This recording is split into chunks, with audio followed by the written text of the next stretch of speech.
Stage 1. My hands fidget in nervous anticipation as they lower the covered object onto the scale. Their dirty overalls and smiles clash with the serious faces and white coats worn by myself and my team. We might have needed the laborers to recover the artifact, but their mere presence feels like an affront to the sterile, bright room filled with scientific equipment. Finally, they leave, laughing and wiping their brows. Now the real work can begin.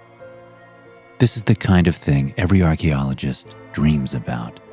A new discovery with unknown origins. The photos from within the depths of the cave offered little detail. The caverns were deep in the mountains. It was discovered accidentally by inexperienced cave explorers who had wandered too far off the beaten path. The batteries on their phones had nearly died, so the pictures they had taken were few. It was a miracle they had found their way out of the caves and called the university. The realization that the relic came so close to being forever lost in the dark makes me shiver. My team huddles around me. They're all quivering with the same nervous energy as we approach the scale. The artifact is nearly a meter tall and just a little under 300 kilograms. Jason, my second, steps forward, but I cut him off and hand him a camera. I step forward and pull the tarp down. The sculpture is of a human head, but the shape is off, the proportions all wrong. The forehead is elongated, bulbous, and bare-headed. The eyes are vast almonds, all iris without any pupils. The chin is sharp and pointed. The mouth is just a small line with no lips, and it is devoid of any ears. Immediately, people start speculating about the cultural origins of the sculpture. Even with my years of experience, I haven't ever seen anything like it. It looks like it was made of some type of iron. I place my hand on my chin and say nothing as the other doctors and students come closer. I walk around it in circles. Lights from cameras flash and cameras record. Our room is brightly lit so that every detail can be seen. I step into the sculpture's shadow to hide my confusion from the others. There's nothing to indicate where it's from. My hand traces along its cold iron surface, though it must be thousands of years old. There's no sign of age or wear that I have seen on countless other relics. I frown, but excitement bubbles beneath my confusion. Discoveries like this get you tenure and grants and put you on the cover of magazines. A loud shattering distracts me from my silent revelry. Everyone spins and turns to Marcy, one of the interns responsible for filming. The camera lies in a mess of broken parts at her feet. "Damn!" I glare at her. "Tell me the thing is linked to the cloud, or whatever you call it." Marcy doesn't respond. Her mouth hangs open, and her eyes widen. She raises a finger and points over my shoulder. "Dr. Rayson?" She swallows and finds her voice. "Look!" I turn around and frown. All I can see is my shadow. I open my mouth to rebuke the clumsy student, but stop. My shadow moves while I remain still. Its body elongates as if the sun is moving across the sky at a rapid pace. But we're inside our research facility with no windows or natural light. The fingers of my shadow grow and sharpen, and its head starts to grow as my prominent ears descend. I touch the sides of my head and let out an embarrassed sigh of relief. My body remains unchanged. A chorus of panicked gasps turns me back to the rest of my team. All of them are staring at their shadows as they begin to mutate in images similar to my own. Stage 2. I thought the statue was the most significant discovery of my career, but I was wrong. It is merely the precursor to it. At first, we were able to dismiss our growing apprehension to tricks of the light. We continued cataloging what information we could from the sculpture, but the longer we worked, the harder it became to ignore the changes around us. Our shadows continued to change and grow, but then other similar forms started to rise from the shadows of our equipment. Our shadows tower above us like gods now. Some are so large that their heads scrape the ceiling. They move independently of us, floating across the room with weightless ease. Occasionally, they will reach a hand toward us as if trying to pick us up. This causes most of my team to shiver and scream. I stare at the shadows as they stare at me, as curious about them as they are about me. And then the whispers started. Sadly, I first dismissed the sounds as nothing more than nerves from the strange occurrence. But as the shadows grow, so does the volume of the whispers. The words are muffled as if something is covering their mouths, but the voices remain consistent and determined. The only thing stronger than my amazement is my disappointment with my colleagues. They want to go home, they want to call for help, but I forbid it. We're in the midst of something that humanity has never seen before. I'll be damned if I let the weak feelings of those too weak or too inexperienced deprive me of my discovery. I turn on every light to its brightest setting and sit with the shadows. The whispers grow louder in a melody that I tap my foot along with while ignoring the pathetic whining of the others. Stage 3. I locked the doors and refused to let anyone leave.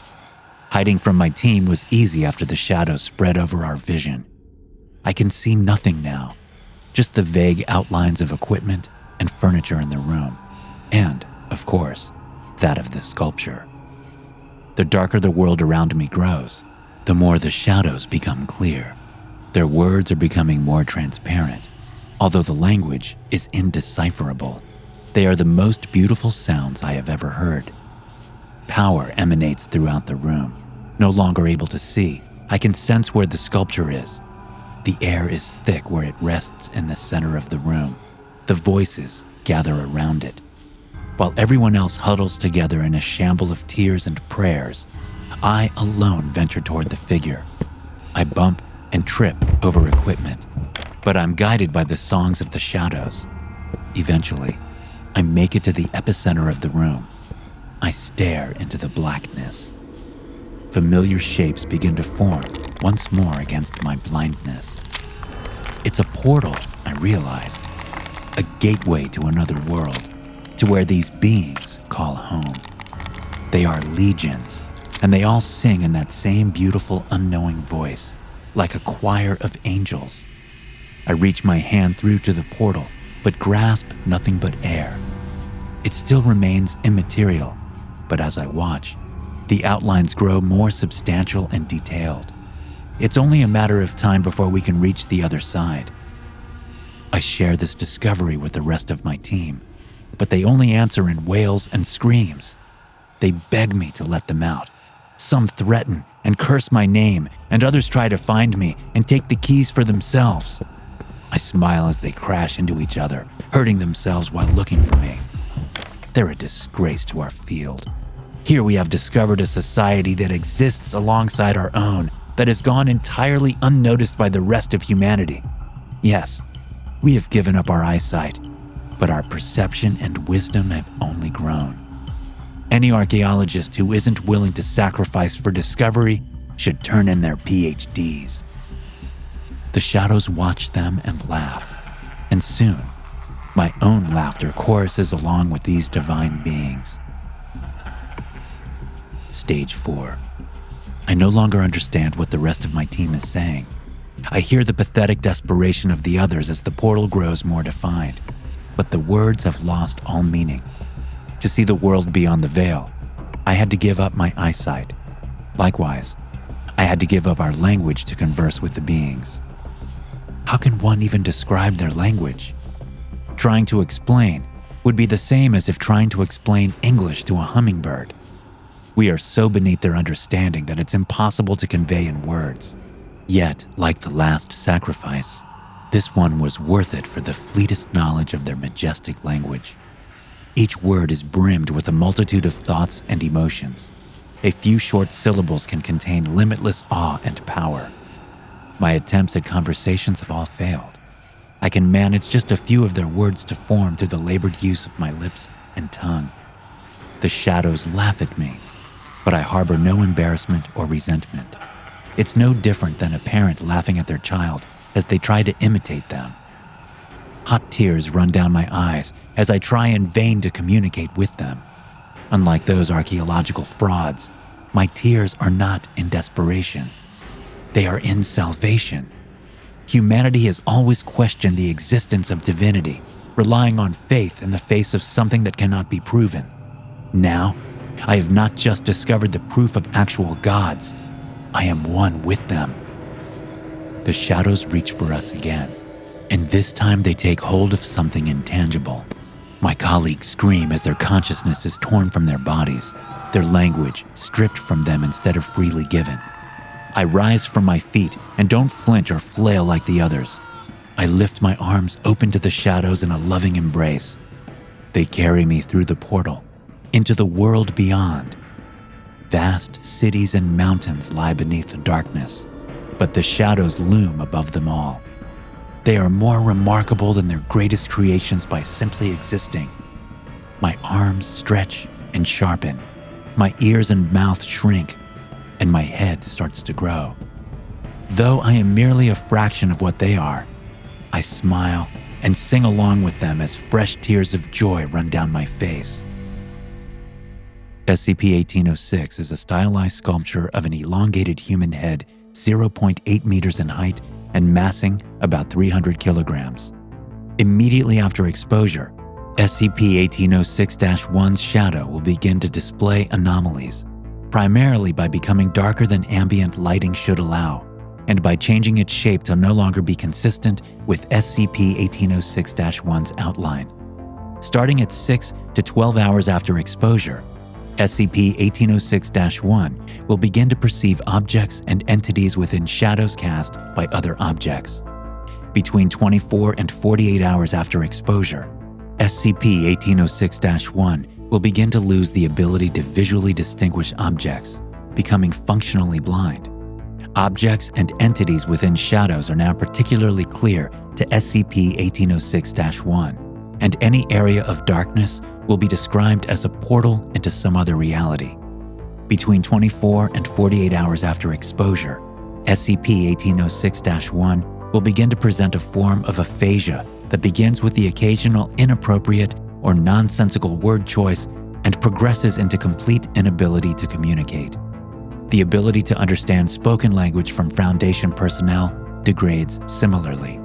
Within 24 hours after exposure, any meaningful interaction between SCP-1806-1 and unaffected persons is impossible. Hey guys, thanks for listening. Be sure to subscribe to the podcast for more SCP stories like this one. You can also check out some more episodes from the SCP Experience podcast here. I'll see you in the next one.